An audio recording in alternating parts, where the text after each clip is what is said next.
говорим: я тебя поздравляю, ты выздоравливаешь, потому что это значит, что прямо сейчас твое тело восстанавливается, исцеляется.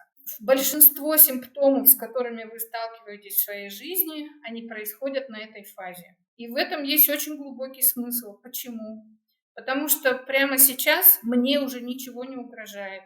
Прямо сейчас я могу позволить себе быть слабой, быть беззащитной.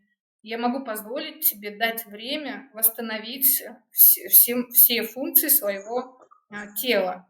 И тогда у нас становятся горячие руки и ноги, туда открывается кровоснабжение. Тогда мы сталкиваемся со всеми возможными симптомами. Поднимается температура, слезы, сопли, выделения, испарина, что еще, спазмы всевозможные, мышечные боли. Все на свете, все симптомы, с которыми вы чаще всего сталкиваетесь, на 95% это всегда фаза исцеления.